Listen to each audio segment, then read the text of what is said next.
O que você estava fazendo nos seus 23 anos? Eu, pensando agora, isso era 15 anos atrás, mais ou menos no ano de 2009. 2009 eu estava me formando, concluindo aí a minha graduação e logo em seguida eu entrava numa pós-graduação. Além disso, eu já estava trabalhando num laboratório de pesquisa e desenvolvimento em 2009 e esse laboratório foi o pontapé inicial para eu conseguir, 3 anos depois, montar minha primeira empresa, que era uma design house. Mas por que eu estou falando aos 23 anos, que no meu caso são 15 anos atrás? Porque eu estava lendo esse livro aqui, da Tamara Klink. Ela é uma velejadora e aos 23 anos ela comprou um barco e fez uma travessia da Europa para o Brasil, por isso o nome 1000 milhas. E eu marquei aqui no livro uma parte que eu quero ler para você. Vou ler duas partes até sobre isso, porque isso reflete muito daquilo que a gente faz a nossa vida inteira. Olha só. Ela está relatando aqui parte da travessia, então ela já está em alto mar. Essa travessia ela fez sozinha, né? Então pensa, ela dentro de um veleiro, viajando essas 1000 milhas, sem dormir direito, se alimentando, tendo que tomar água, tendo que arrumar o barco, tudo ao mesmo tempo, porque não tinha ajuda de ninguém, né? Então ou era ela ou não era ninguém. E ela fala assim, ó, somos muitas aqui dentro. Tem a capitã, a imediata, a chefe de máquinas um pouco desastrada, a eletricista, que é inexperiente, mas esforçada. Tem uma que gosta de velejar e só isso. Outra que liga o motor em calmaria, pois haja paciência. Tem a que sofre e a que cuida dela mesma sem que lhe seja solicitado. A prática e a poeta. Somos várias e às vezes somos demais, de modo que o barco está sempre excessivamente bagunçado ou exageradamente limpo. Para pensar. Com 23 anos, ela pegou, comprou um barco na Europa, reformou o barco lá, ela conta um pouquinho mais aqui na história no livro, e veio navegando todo esse tempo. Lógico, ela já tem uma experiência com isso, o pai dela também é velejador, enfim, mas não importa. O que importa são duas coisas. Primeiro, a atitude. Porque tudo isso que ela fez escondida aí da família, etc. Ela pegou, juntou a grana dela, comprou o barco, reformou o barco com a ajuda de outras pessoas, de uns amigos de lá, né? E veio navegando de lá para cá. Aí sim ela teve que contar para a mãe dela, se eu não me engano, no começo aí da travessia. E veio. E quando ela veio, por estar no meio do rolê, né, por ser obrigada e estar sozinha, ela teve que ser tudo isso. Ela teve que ser a capitã, ela teve que ser a pessoa que dá manutenção, a pessoa que faz a própria comida, a pessoa que lava a roupa, que toma banho, que se arruma, que bagunça, tudo isso. Porque ela não tinha opção, ela não tinha outra pessoa. E às vezes, mesmo que ela tivesse, mas como que a gente desenvolve essa nossa vontade e essas nossas habilidades? Eu, Luiz, tenho um perfil muito parecido com o perfil dela. Quanto mais eu me coloco numa situação que me obriga a aprender, que me obriga a estudar, que me obriga a fazer, mais eu efetivamente me motivo e consigo fazer. E isso que ela fala aqui é uma baita de uma realidade. Porque você conseguiu desenvolver uma série de habilidades pelo simples fato de estar em movimento, de fazer aquilo que precisa ser feito. Peguei o barco. Primeira coisa, eu preciso então reformar o barco, ver se ele é seguro o suficiente para fazer uma travessia. Aí agora vamos fazer um paralelo. Vou trabalhar em vendas. O que eu preciso saber a primeira coisa? É a negociar, ou é a fazer uma proposta? Não, eu preciso saber o que eu vou vender. Como que eu vou vender? Aí beleza, já sei o que eu vou vender. Sabendo o que eu vou vender, quem são os clientes que eu vou vender? É a segunda parte. Aí eu primeiro estudo o que, depois eu estudo para quem eu vou vender. Quando eu começar a vender, virão outras necessidades que eu vou ter que aprender até eu realmente ficar bom naquilo. A mesma coisa se eu for montar uma empresa, a mesma coisa se eu for trocar de profissão, a mesma coisa para qualquer outra coisa. À medida com que a gente vai fazendo e vai vivendo aquelas experiências que a gente se predispõe a viver, a gente vai tendo que carregar habilidades novas.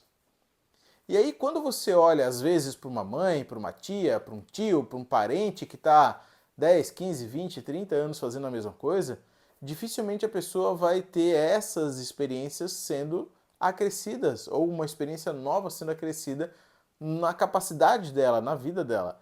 E tudo bem, tem pessoas que têm perfil que não gostam de mudar nada. Eu, no meu caso, não consigo viver dessa forma. Eu preciso ter um movimento constante. Tanto é que vocês já viram aqui no canal a quantidade de vezes que eu falei que estamos criando um projeto novo, que estamos fazendo uma coisa nova, que estamos se movimentando, porque esse é o meu perfil.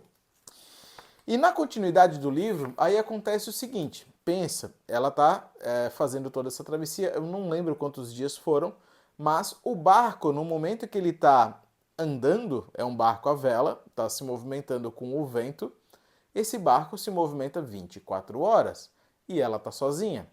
Então, ela comenta aqui, olha só, o vento subiu, tento dormir e escorrego pela cama enquanto o barco sacode. Cada músculo está duro e o meu corpo frio. Eu e o meu cérebro conversamos aos berros. Relaxa, descansa, por favor. E rolo pelos cantos, sentindo as dores do barco. Eu me concentro e penso, isso é um treinamento. Você está se preparando para o pior. Você precisa viver isso para estar pronta. Ainda não chegou ao limite máximo. Você aguenta bem mais que isso. Então olha só que loucura. O barco se mexendo para um lado e para o outro, ela tentando dormir, o vento bombando, estava 27 nós. Não, deixa eu ver aqui. Isso, estava de 20 a 25 nós e 37 nós de rajada. Se eu não me engano, o nó tem 0,3, então estava aí 75 km por hora, mais ou menos. Se eu estiver errado, me corrija aqui no comentário. Então, um vento de 75 km por hora, às vezes chegando a 100 km por hora, ou seja, bombando. E aí o barco mexendo, onda, aquela loucura toda. E ela com o corpo enrijecido, né? Imagina, tensa, porque isso dá um monte de pancada no barco. O barco se mexe pra caramba, tu não sabe se o barco vai aguentar ou não. E o cérebro dela enrijecendo todo o corpo dela. E ela tentando falar pro cérebro, relaxa, relaxa, descansa. Só que quando você está no meio do olho do furacão, tentar relaxar é a coisa mais difícil que tem. E a frase que mais me chama atenção nessa parte é quando ela fala assim, ó, isso é um treinamento. Você está se preparando para o pior. Você está se preparando para o pior. Você precisa viver isso para estar pronta. Ainda não chegou ao limite máximo. E muitas vezes a gente está no meio de um olho do furacão na nossa vida, cada um pensa na situação que está mais adequada para si, e a gente fica lá tenso, né? Corpo enrijecido, não consegue dormir direito, não consegue às vezes comer direito, se alimentar direito, fazer a rotina do dia a dia, e não consegue fazer isso por quê? Porque a gente acha que aquilo ali é o pior. E quando a gente passa por uma situação que é muito difícil, e a calmaria chega, a gente olha para trás e pensa, pois é, passou. Passou, né? E quando chega uma situação mais difícil ainda, a gente pensa, putz, aquilo ali era a ficha, agora é que está difícil. Porque a gente nunca sabe qual é o nosso limite. A gente nunca realmente testou qual é o nosso limite. Por mais que as coisas estejam difíceis, e por mais que a gente ache agora que está difícil. Mas a gente só vai saber que está difícil mesmo quando o nível subir, quando a dificuldade aumentar. E aí?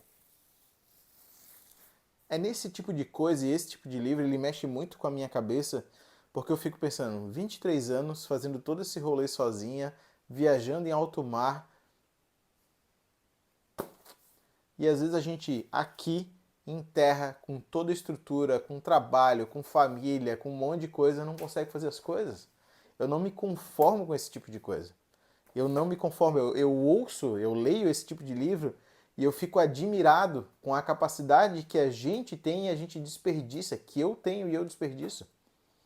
Não dá para eu pensar que com 38 anos, com toda a experiência que eu não tenho que dar um próximo passo. Não dá, eu não consigo. Eu leio esse livro e meu pensamento sempre é inverso. Além de admirar a pessoa que está aqui, eu sempre fico pensando, cara, eu não posso ficar parado. Eu sou obrigado a me movimentar, porque alguém de 23 anos consegue atravessar um oceano. e eu aqui na minha casa com conforto, com isso, com computador, com ferramenta, eu não vou dar o próximo passo, mas nem a pau, vamos embora. Vamos tocar ficha, chega. Não dá para ficar escutando os meus medos e os medos de outras pessoas, até o que é pior ainda, né?